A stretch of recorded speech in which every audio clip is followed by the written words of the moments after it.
Keberanian Jokowi sita aset koruptor karena tidak punya cacat di masa lalu. Direktur Eksekutif Nation and Character Building Institute, Juliaman Suragi mengatakan, perjanjian kerjasama Indonesia-Swiss dalam bentuk Mutual Legal Assistance memungkinkan baru bisa dilaksanakan jika Jokowi terpilih lagi kedua periode. Menurut Juliaman, bukan perkara gampang untuk bisa mencapai MLA dengan negara lain.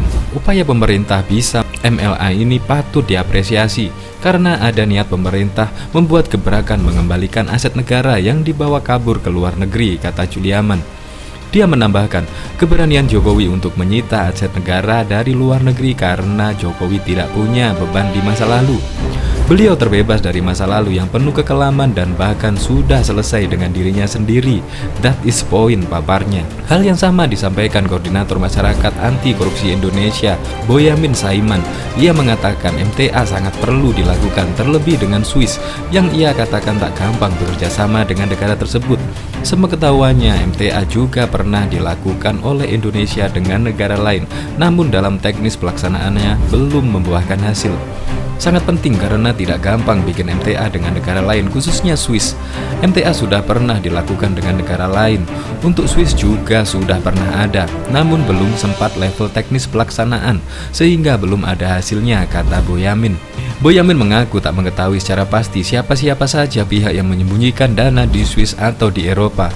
Namun ia mensinyalir terdapat juga pejabat rezim pasca Orde Baru yang menyembunyikan harta di sana agar terbebas dari pajak. Lebih lanjut, kata Boyamin, langkah yang diambil oleh pemerintah Jokowi saat ini sudah tepat untuk memerangi kejahatan di bidang perpajakan. Saya tidak bisa memastikan apakah terkait harta cendana, namun semestinya untuk siapapun yang menyembunyikan hartanya di sana dan sembunyikan hasilnya di luar negeri maka harus dikejar.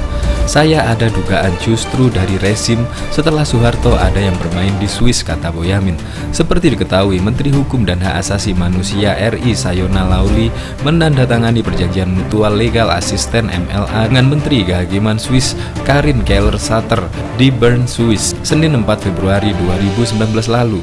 MLA atau bantuan hukum timbal balik merupakan mekanisme pemberian bantuan hukum berdasarkan sebuah dasar hukum formal. Biasanya dalam pengumpulan dan penyerahan bukti yang dilakukan oleh satu otoritas penegak hukum dari satu negara ke otoritas penegak hukum di negara lain sebagai respon atas permintaan bantuan. Yasona Lauli mengatakan bahwa perjanjian MLA dapat digunakan untuk memerangi kejahatan di bidang perpajakan sebagai upaya pemerintah Indonesia untuk memastikan warga negara atau badan hukum Indonesia mematuhi peraturan perpajakan Indonesia dan tidak melakukan kejahatan penggelapan pajak atau kejahatan perpajakan lainnya. Supaya bantuan hukum timbal balik ini berjalan efektif dalam hal pelacakan, pembekuan, penyitaan hingga dilakukan pengembalian aset.